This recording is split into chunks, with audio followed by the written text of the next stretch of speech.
Então, pessoal, bem-vindos à nossa aula 6, tá? Do curso, tá? Vamos fazer exercícios sobre dinâmica hoje, tá? E para deixar bem quente, né?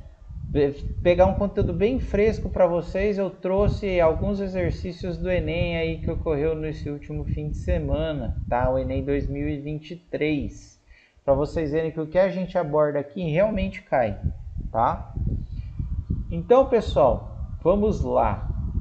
Uma academia decide trocar gradualmente seus aparelhos de musculação. Agora, os frequentadores que utilizam os aparelhos do tipo 1 podem também utilizar os aparelhos do tipo 2, representados na figura para elevar cargas correspondentes às massas M1 e M2, com velocidade constante. Ó. Quem está esperto aí no curso, grifou a palavrinha aqui, ó, velocidade constante. Quem se recorda sabe que velocidade constante significa que a minha aceleração é nula e, consequentemente, que a minha somatória de forças, ou seja, a minha força resultante é zero. A fim de que o exercício seja realizado com a mesma força F, os usuários devem ser orientados a respeito da relação entre as cargas dos dois tipos de aparelho, já que as polias fixas apenas mudam a direção das forças, enquanto a polia móvel divide as forças, ok? Em ambos os aparelhos, considere as cordas inextensíveis e as massas das polias e das cordas desprezíveis, não havendo dissipação de energia. Se não havendo dissipação de energia, pessoal, é que não tem atrito, tá? É isso que significa. Então, ó, no aparelho do tipo 1, pessoal, vamos começar a análise dele, tá? Então, ele quer saber, pessoal, basicamente a relação do M2 pelo M1, sabendo que a força a ser levantada é a mesma. Então, se a gente analisar o pezinho, ó, lá embaixo, o que a gente tem? Peso para baixo e para cima a gente vai ter o quê? Uma tração, tá? Porque tem uma corda ali, né? Exatamente essa tração que vai puxar o peso para cima. Então, como a velocidade é constante, a somatória de força é igual a zero, nós temos que, aí a gente adota o positivo, né, pessoal? Tração menos o peso é igual a zero, portanto, minha tração é igual ao peso, que é o quê? M1 vezes o G. Essa é uma informação importante, tá? Veja então, pessoal, eu não vou desenhar os vários DCL, mas aqui eu vou ter uma tração.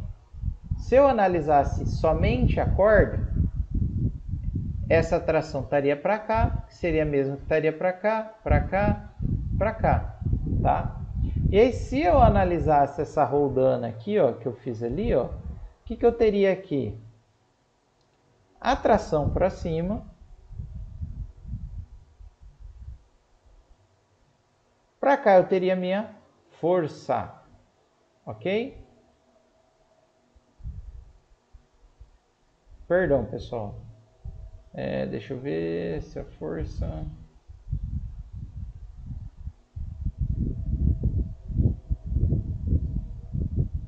Perdão, minha tração estaria aqui para baixo, tá?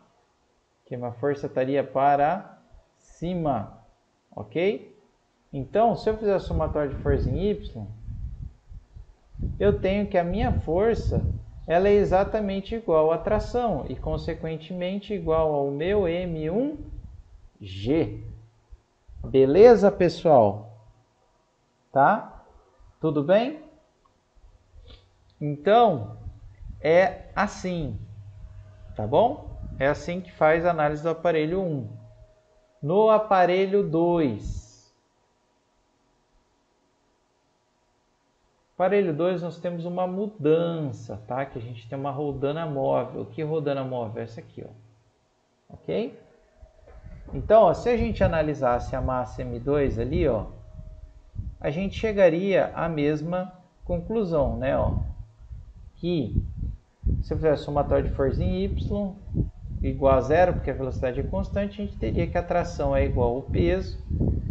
Nesse caso, o peso é o que? É o M2 vezes a gravidade. Ok? Então, pessoal, eu vou analisar essa roldana aqui, ó, essa corda aí da roldana.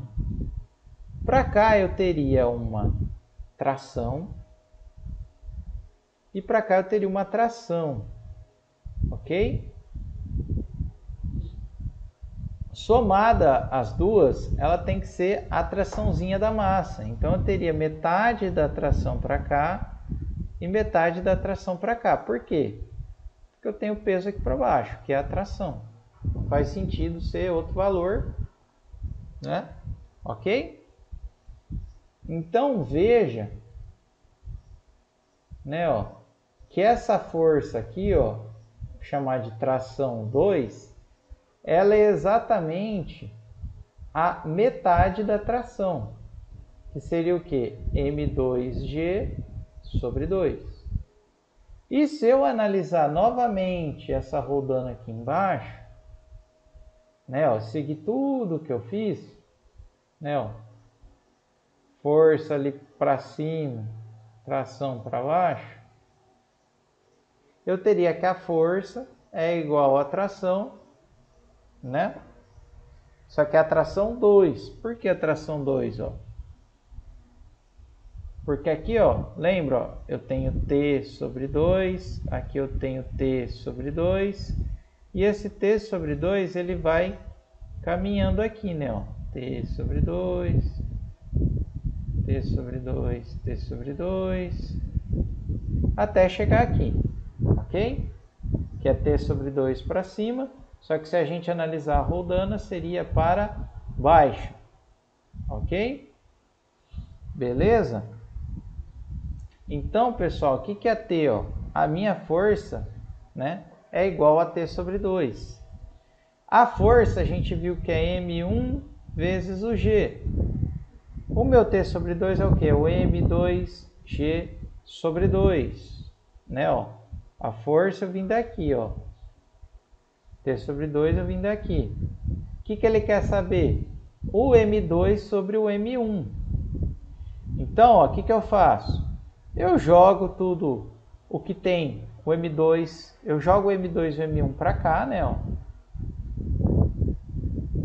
Passei o M1 dividindo e jogo o resto para lá, tá?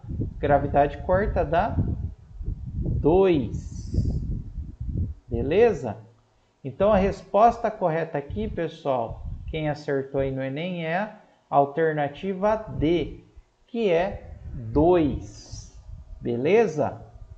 Então aqui, pessoal, bastaria a gente analisar como se comportaria a tração. Olha que bacana. Tá? Beleza, pessoal? Então, tá feito. Tá? Vamos para o próximo, que também caiu no Enem, hein, pessoal? Estamos bem atualizados, também caiu no Enem. Tá? Então, uma equipe de segurança do transporte de uma empresa avalia o comportamento das tensões que aparecem em duas cordas. Vocês viram que eles gostam de usar tração, né? Usadas para prender uma carga de massa de 200 kg na carroceria, conforme a ilustração. Quando o caminhão parte do repouso, sua aceleração é constante e igual a 3 metros por segundo ao quadrado. E quando ele é freado bruscamente, sua frenagem é constante e igual a 5 metros por segundo quadrado. Então nós temos duas situações. Quando o caminhão ele acelera, quando o caminhão acelera, o que acontece? Né, ó, vamos fazer aqui tem a maçona, nós temos uma aceleração aqui de 3 metros por segundo, opa, até fiz errado aqui, por segundo ao quadrado, ok? Se meu caminhão acelera, qual que é a tendência da caixa? É vir para cá, não é?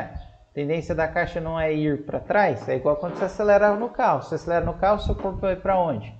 Para trás. Se ela vai para trás, o que vai acontecer? A minha corda 2, ela vai puxar para cá. Beleza? E minha corda 1? Corda 1 não vai fazer nada, né? Ela não é uma mola, ela é uma corda. ok? Ela não vai acontecer nada, tá? Beleza? Na minha situação 2, que é quando ele freia,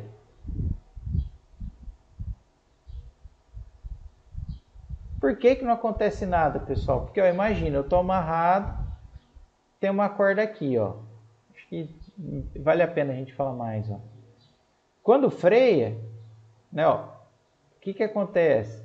O meu bloco vai vir para cá. Se o meu bloco vai vir para cá, pessoal, a corda ela não vai esticar. Não vai esticar, né? Então, não faz sentido, porque isso aqui está amarrado. Essa parte ela está atrelada ao caminhão, então ela vem com a mesma aceleração. Então, se isso aqui vai para trás, dá um tranco para trás, essa corda aqui ela não puxa e não comprime, tá? Ela não faz nada. Então, o meu T1 aqui, nesse caso, ele é 0, tá? Já na frenagem, pessoal, o que nós temos? Nós temos o comportamento oposto. Quando ele freia, a tendência do M é vir para a direita. Então lembra, a aceleração é uma aceleração negativa, que é de frenagem. A gente falou isso muito na aula de cinemática. Essa aceleração é de 5 metros por segundo ao quadrado. Então o que vai acontecer? A minha corda, o meu M ele vai tender a ir para a direita e a minha corda ela vai puxar. Ok? Eu vou ter uma tensão aqui em 1. E aqui vai acontecer a mesma coisa, né? Ó. Esse cara aqui, ó, essa parte da corda, ela acompanha o caminhão, né? Então, se o meu caminhão freia, ele vai parar, vai ir na velocidade, na aceleração de 5 aqui, ó. E a minha corda, ela vai tender a vir para cá. Então, minha corda, ela não vai tracionar, ela vai ficar solta. Então, nesse caso aqui, ó, a minha tração 2 ela será 0, tá? Não faz sentido.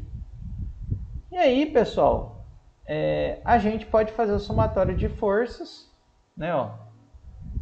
Aqui nós temos, tá, pessoal, o peso, né? Eu não coloquei, é normal, mas não vai acabar influenciando, né, pessoal? Ok?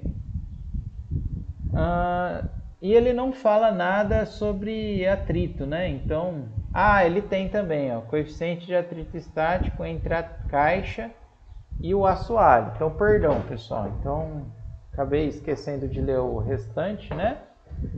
Então, nós temos um atrito estático de 0,2, tá? Então, eu vou ter o quê? Uma força de atrito contrária ao movimento. Então, na situação 1, como a caixa ela vai tender a ir para trás, né, ó, quando se acelera, a caixa vai para trás. Então, a força de atrito ela vai fazer um atrito contrário ao movimento da caixa. Vai ir para frente, ok? E na desaceleração, quando ele freia, a tendência da massa é ir para frente. Então, a força de atrito vai ser para trás, ok? Aí sim, nós vamos fazer somatório de força em Y. Veja que em Y, pessoal, minha caixa ela não vai se movimentar, tá? Então, é 0. Por quê? Porque minha caixa ela não vai pipocar, não vai ter um movimento vertical, somente horizontal. Se eu adotar, ó, vamos lá fazer, ó, Y para cima, X para a direita. O que nós temos para cima? Normal. O que nós temos para baixo? Peso. Então, nós temos que a normal é igual ao peso, que vai ser a maçona vezes a gravidade. Maçona é 200 kg, gravidade de 10. Então, a normal vai ser 2.000 newtons. E aí, somatória de forças em X é igual a 0, ok? Se é igual a 0, o que vai acontecer? Desculpa, 0 não, pessoal, porque não é um movimento sem aceleração, é com aceleração. Então vai ser a maçona vezes a aceleração ali, tá? Estou fazendo para esse caso, tá, pessoal? O que nós temos na direção X? nós temos a força de atrito, nós temos a tração, ok? Maçona vezes a aceleração. Nós precisamos achar o T2, que seria a maçona vezes a aceleração, menos a força de atrito. A força de atrito, pessoal, para quem se recorda, é o coeficiente de atrito vezes a normal. Tá? Então seria a maçona vezes a aceleração, menos o coeficiente de atrito vezes a normal. A maçona é 200 kg. Quanto que é a aceleração? 3. O coeficiente de atrito, pessoal, é 0,2, que ele fornece ali no enunciado. E a normal é 2.000. Tá? 3 vezes 200 dá 600. 2.000 vezes 0,2 dá 400. Consequentemente, minha tração 2 vai ser 200 newtons. Ok? Vamos ver se faz sentido, pessoal. Faz sentido porque ó, a massa vezes a aceleração, ó, que seria a força resultante, ela dá 600. Né? Só que parte, né, é dividido entre a tração e parte entre a força de atrito. Tá? Então faz sentido. Né? Tem que dar menor que 600. Aqui, pessoal, não vou fazer somatória de forças em Y, que vai dar a mesma coisa. Basta eu fazer em X igual a zero, não, né? Igual a massa vezes aceleração, tá? Lembra-se que a gente estava adotando para a direita positivo e para subindo positivo. Então, ó, a tração é negativa, a força de atrito é negativa e a minha aceleração também é negativa, né? Ó, porque ela está indo para a esquerda, tá? Então aqui é negativo também. O meu T1 vai ser o quê? Perdão, né? Até escrevi eminho, mas é emão, né? Ser emão vezes aceleração menos emão vezes aceleração. Vai ser o emão vezes a aceleração menos a força de atrito, que é o que? A mi vezes a normal. Maçona dá 200. Qual que é a minha frenagem? A aceleração da frenagem? 5. Quanto que é a força de atrito? O coeficiente de atrito 0,2. E a normal continua sendo a mesma, ou seja, 2.000. Então, 200 vezes 5 dá 1.000. 0,2 vezes 2.000 dá 400. Logo, meu T1 dá 600 newton. Então, ó, na aceleração, o meu T1 vale 0 e o meu T2 vale 200. E na freagem, o meu T1 vale 600, o T2 vale 0. Então, para quem fez, é a alternativa A. Bom, pessoal, indo para a nossa terceira questão aqui do dia. Então, a força gravitacional exercida pelo Sol sobre a sonda tem módulo dado por... Então, o Sol está fazendo uma força, exercendo uma força gravitacional numa sonda, que é dada em módulo por isso aqui. E ele fornece o valor do G. Isso aqui é uma questão da Unicamp, tá, pessoal? Do ano passado, por quilo quadrado.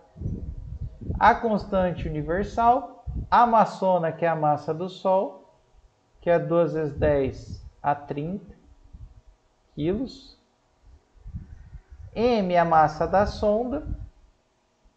E R é a distância entre a sonda e o centro do Sol, sendo 1 vezes 10 a sétima quilômetros. Ele quer saber qual é o módulo da aceleração gravitacional do Sol na referida posição, tá? Então, pessoal, imagina que eu tenho o Sol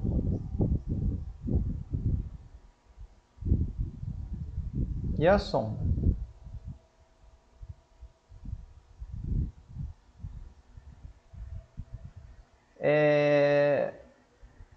Bom, o Sol ele vai exercer uma força na sonda, né? E vice-versa.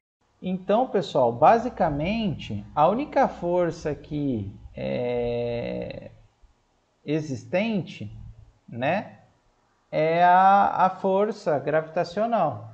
Então, nós podemos falar que a força gravitacional ela é igual ao que? A massa vezes a aceleração, tá?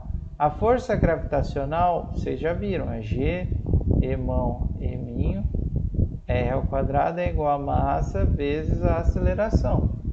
O Eminho cancela e aí a aceleração vai ser a constante gravitacional vezes a massona dividido pela distância ao quadrado, tá? Aí aqui, pessoal, o que é mais difícil do exercício, na minha opinião, são as unidades, né? Que vocês têm que tomar cuidado. Aqui seria 6,7 vezes 10 a menos 11. Né? Lembra que está Newton vezes metro quadrado, quilo ao quadrado. A massa, massona ali do Sol é 2 vezes 10 a 30 quilos. E a distância é 1 vezes 10 a sétima quilômetro, tá? Só que veja que as minhas unidades, tanto que o Newton tem um metro embutido, assim como tem um metro aqui, nós temos que passar isso aqui para metro, tá? Então, lembra, para passar para quilômetro para metro, eu multiplico por 1000. Então, 1 quilômetro é igual a 10 a terceira metros. Então, eu tenho que multiplicar por 1000 aqui, seria 10 a décima metros. Ok? Então, ó, ficaria 10 a décima metros e essa distância aqui ao quadrado. Tá? Era aí a pegadinha, né? 6,7 vezes 2 vai dar o quê? 13,4. 10 a menos 11 vezes 10 a 30, né? A gente subtraz os expoentes, ficaria 10 a menos 19. Ok? E aqui, ó, quilo corta com 2 quilos, ficaria Newton metro quadrado por quilo. 10 a 10 ao quadrado ficaria 10 elevado a 20. Opa, aqui é 19, né, em cima, perdão. É positivo aqui. O que? Metro quadrado. Tá? Aqui, ó, ficaria o que, pessoal? 13,4. 1 dividido pelo outro ficaria 10 a 19, né?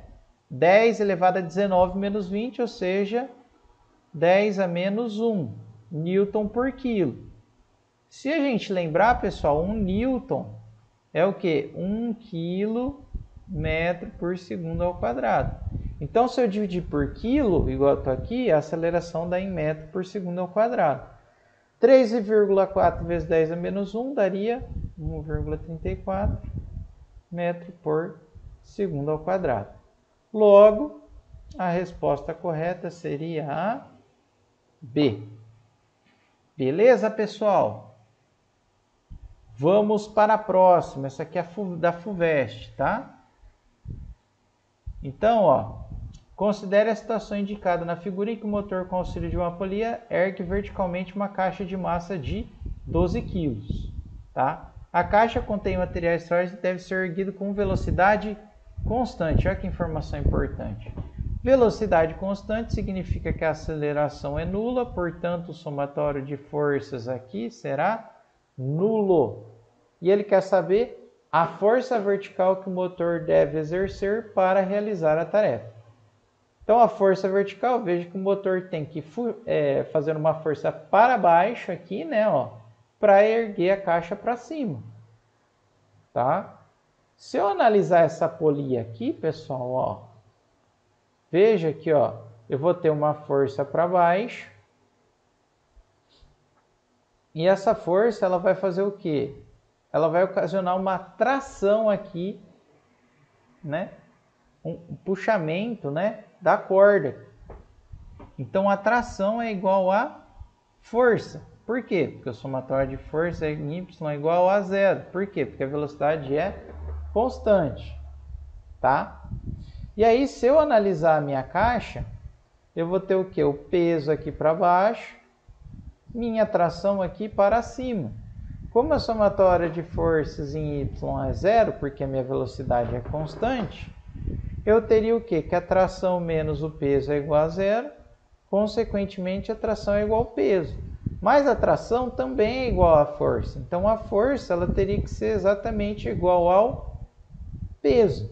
E o peso é o quê? A massa vezes a gravidade, que seria 120 newtons.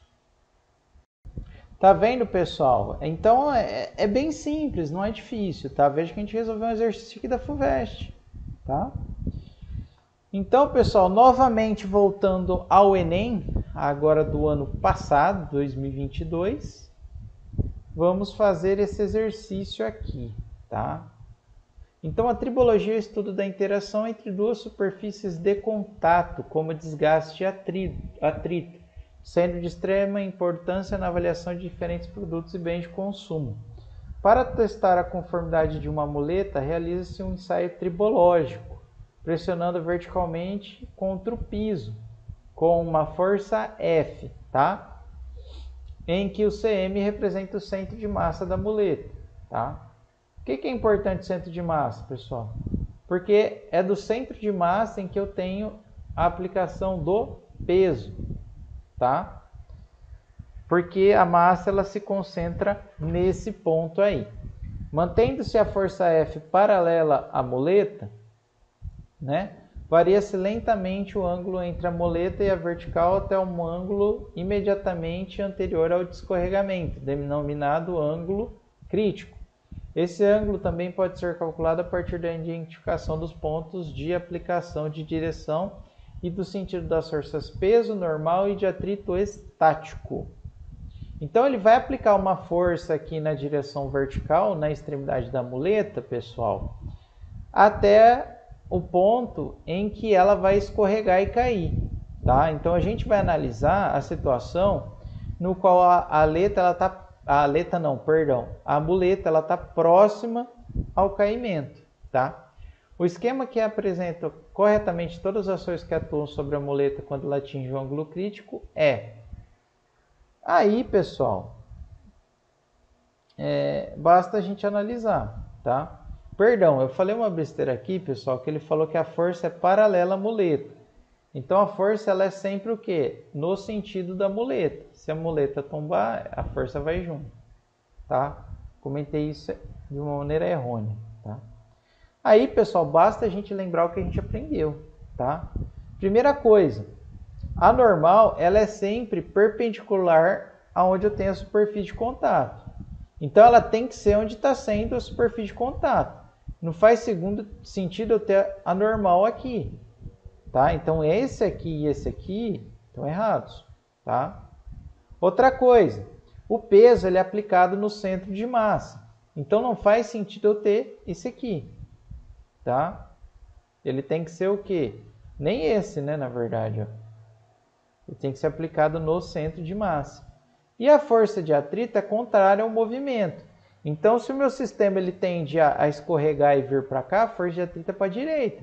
Então, ó, isso aqui não faz sentido algum, isso aqui não faz sentido algum, tá?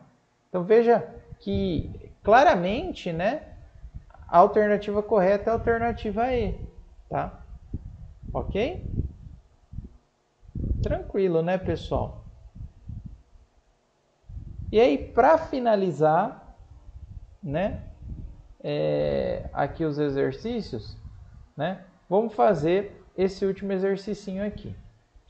Um pai faz um balanço utilizando dois segmentos paralelos e iguais da mesma corda para fixar uma tábua à barra horizontal, tá? Então, basicamente, né, pessoal, está dizendo isso, né? Eu tenho dois fios de tamanho igual e aqui ele vai colocar uma barra para fixar o balanço, tá? Então, ó, isso aqui seria o balanço, né? A gente vem do balanço de frente, né? Ó. Vou até desenhar de uma maneira em perspectiva para ficar mais fácil da gente entender, né? Ó. Mas seria isso aqui, né? Ó. Esse aqui seria o balanço, né? Ó. Aqui seria a barra. E aqui, ó, tem as duas cordas, né? Ó, que elas são paralelas e de tamanhos iguais. Ok? Tudo bem? Aí ele fala, por segurança, opta por um tipo de corda cuja tensão de ruptura seja 25% superior à tensão máxima calculada nas seguintes condições. Tá? Então, ó, isso depois a gente analisa melhor essa tensão de ruptura. Mas vamos analisar as condições. Ângulo máximo atingido pelo balanço em relação à vertical é de 90 graus. Então, ó, o máximo que o meu balanço vai atingir em relação à vertical é 90 graus. Então, se eu olhar por aqui, né, ó, imagina que eu estou desenhando as cordas, tá, pessoal? Ó. O meu balanço ele pode girar e o máximo que ele atingir vai ser 90 graus com o plano vertical, que é isso aqui que ele está mostrando. Além disso, os filhos utilizarão o balanço até que tenha uma massa de 24 kg. Então, a massa desse balanço aqui vai ser 24 kg. Ok? Ele aproxima o movimento do balanço com um movimento circular uniforme e considera que a aceleração da gravidade é igual a 10 metros por segundo ao quadrado. Então, pessoal, esse exercício aqui ele é interessante da gente trabalhar porque ele trabalha o movimento circular. Eu não acabei comentando de vocês o movimento circular uniforme, pessoal, porque é muito conteúdo para dar, tá? Então, eu foquei mais no linear, tá? Mas o movimento circular uniforme, ele é um movimento circular, tá? Então, ele promove aqui um círculo, no qual nós temos uma aceleração constante, tá? Ok? Essa aceleração constante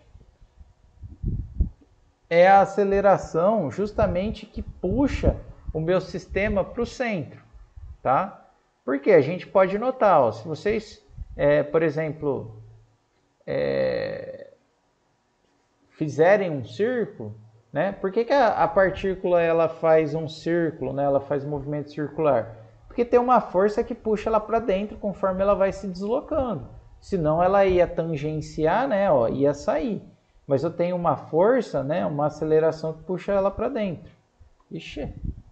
E essa aceleração é a aceleração centrípeta, tá? Essa aceleração centrípeta ela é dada pelo quê? mv ao quadrado sobre r. Ok? Tudo bem? Então é isso aí, tá? O que é esse mv ao quadrado sobre r? O v é a velocidade naquele ponto e o r é o raio, né, desse movimento circular, né? Ó, seria essa distância aqui, ó. Vou anotar aqui para vocês. E o m é a massa, tá? E para onde vai ser essa aceleração? Ela vai sempre apontar para dentro. Então, por exemplo, se eu tiver aqui, ó, a direção da aceleração vai estar apontando para o centro, tá? E assim consequentemente. Tudo bem? Ok? Então, pessoal, veja que o meu balanço ele vai fazer esse movimento aqui, ó, de vai e vem. Ok? Então, no máximo que ele vai poder fazer é 90 graus para cá e 90 graus para cá. Tá? Ok, pessoal? Bom, pessoal, só comentando uma coisa que eu acabei errando aqui, pessoal. A aceleração centrípeta ela não tem a massa, tá? Isso aqui é a expressão da força. Então, aceleração centrípeta é V ao quadrado sobre R, tá? Não tem aquela massa, tá? Ok? Bom, pessoal, então nós temos essas condições aqui, tá?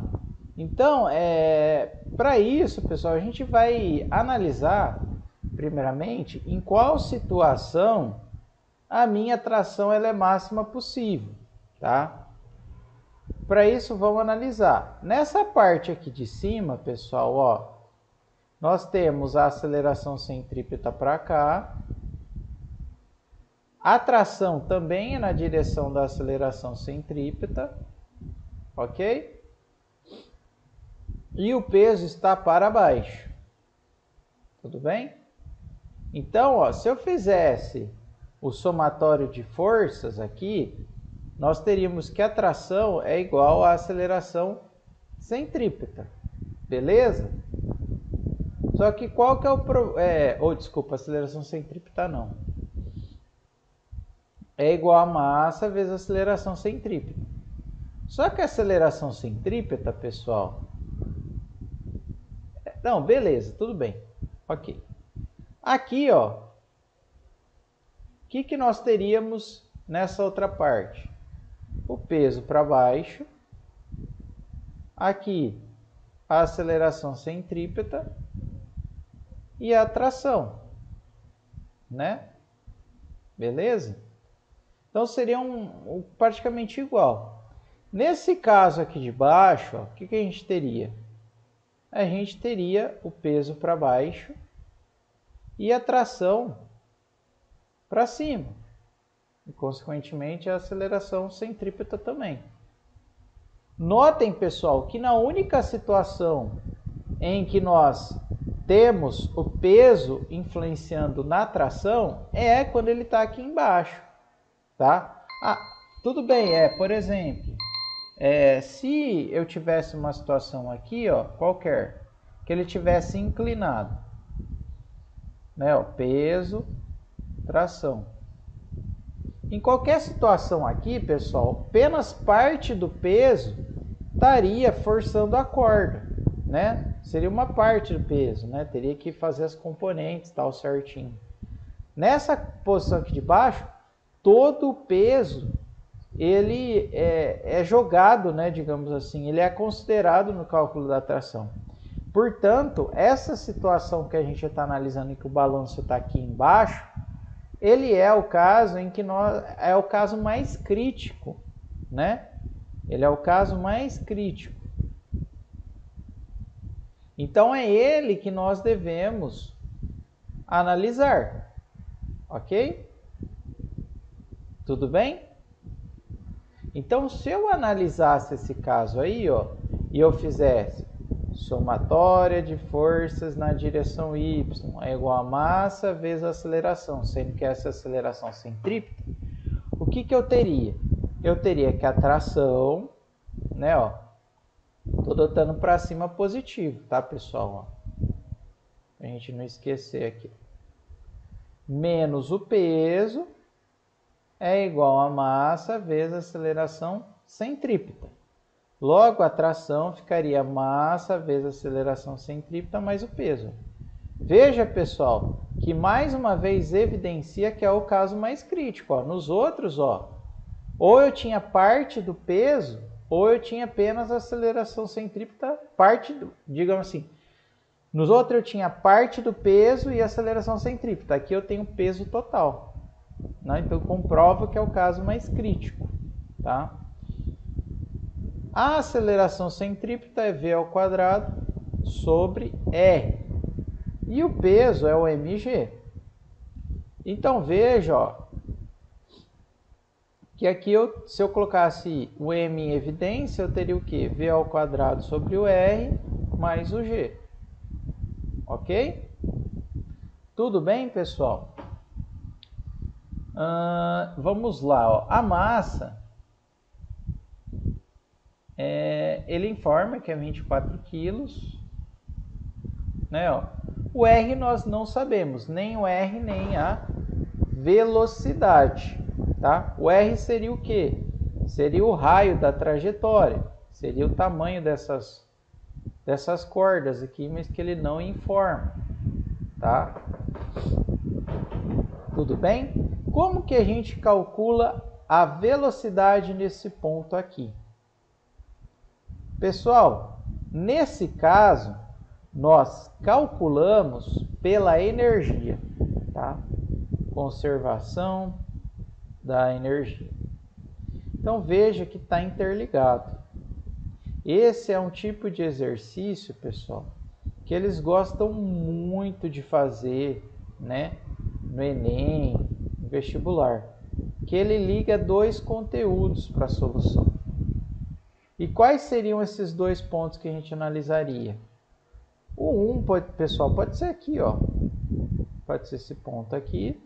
E o 2 é o ponto que a gente quer, tá? Então, ó, a energia mecânica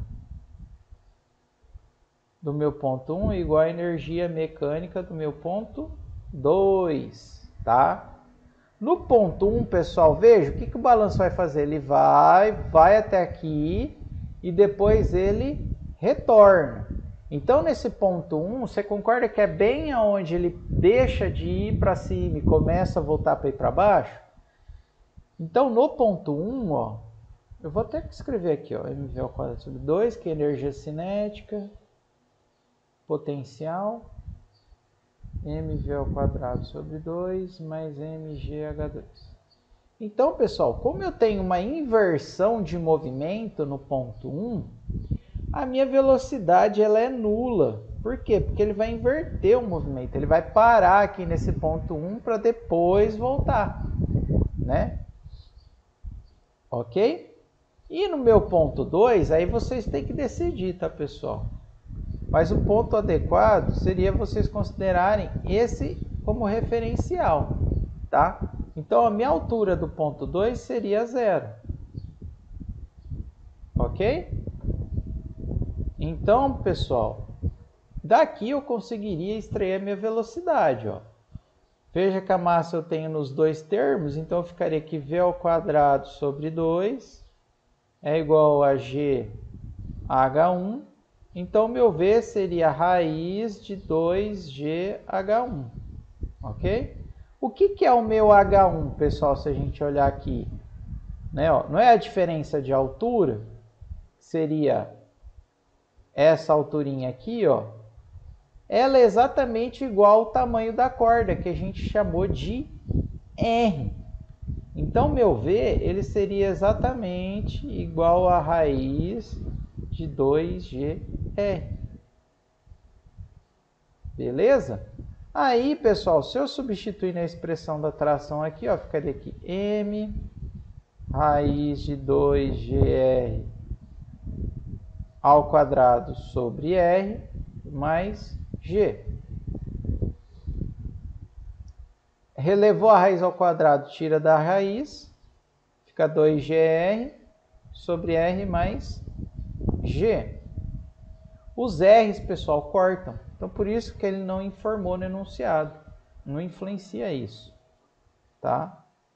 Então, a minha tração seria 3mg, né? Porque 2g mais g dá 3g vezes o m. A massa é 24 kg e a gravidade é 10, tá? 3 vezes 24 dá 72, vezes 10 dá 720 newtons. Aí é agora que o pessoal perde a confiança, quer ver? Aí você vem aqui na resposta, você vem olhar e não tem 720 newtons. Aí você já começa a duvidar do que você fez, né? Fazer conta se fez alguma conta errada e etc. Mas tá certo, tá, pessoal? Vou explicar por quê. Essa atração, pessoal, é a força que as cordas vão fazer, não é? Só que lembra, a gente tinha duas cordas e não apenas uma, ok? Então, consequentemente, né, essa tensão ela tem que ser dividida pelas duas cordas. Ou seja, tem que vir 360 newtons para uma e 360 newtons para outra. Olha que bacana. ok? Né? Essa para a corda 1, essa para a corda 2, tá? Aí o pessoal vem aqui, né? E vai marcar 360, tá? Aí o pessoal vai errar, tá? Tem que tomar cuidado. Essa era uma questão muito pegadinha. Não é 360. Por quê? Porque nós temos uma informação importante aqui no enunciado. Aqui, ó, por segurança, o pai opta por um tipo de corda cuja tensão é 25% superior à tensão calculada nas seguintes condições. Então, ó, imagina, 360 é a força real que vai ser feita pelas cordas, tá? Só que ele quer ter uma margem de segurança. Então, ele quer uma tração de ruptura que seja 25% maior, né? Porque aí, se for um pouquinho maior que isso, ela vai aguentar, tá? Vou até colocar T2 igual a T1. Então, 1,25 é igual que a 5 quartos, né? Se a gente colocar aqui, né? Ó. É 5 quartos, é isso? Isso, acho que tá certo, né? Vezes 360. Aqui, pessoal, dá 90, 360 dividido por 4, 9 vezes 5 dá 450 newtons. Então, a tensão de ruptura da corda não é 360, e sim 450. Então, veja que essa aqui é uma questão cheia de pegadinha, tá? Mas é só vir aqui e assinalar o 450. Agora sim tá certo, pessoal. Então, pessoal, relembrando o que nós vimos, tá? Então, nós vimos as leis de Newton, que é a lei da inércia, a lei do somatório de forças, né, que é da força resultante, e a lei da ação e reação. Com isso, nós vimos os tipos de força, que é o peso, a normal, a força de atrito, a atração, a força elástica. E por meio dessas forças, nós analisamos, né, os sistemas mecânicos, fazendo somatório de força na direção x e y, né? Lembrando que para eu fazer esse somatório de força, que é a força resultante, primeiramente eu devo fazer o diagrama de corpo livre do meu sistema, né, mecânico, né, de tal forma que o diagrama de corpo livre me auxilie, tá? Então aqui nós vimos diversos exercícios que caíram recentemente nos vestibulares, e para o exercício final, que é o mais complexo aqui que nós fizemos, nós vimos o conceito de aceleração centrípeta, que é uma aceleração constante que existe em qualquer movimento circular, ok? Então, pessoal, obrigado pela atenção e até a próxima aula.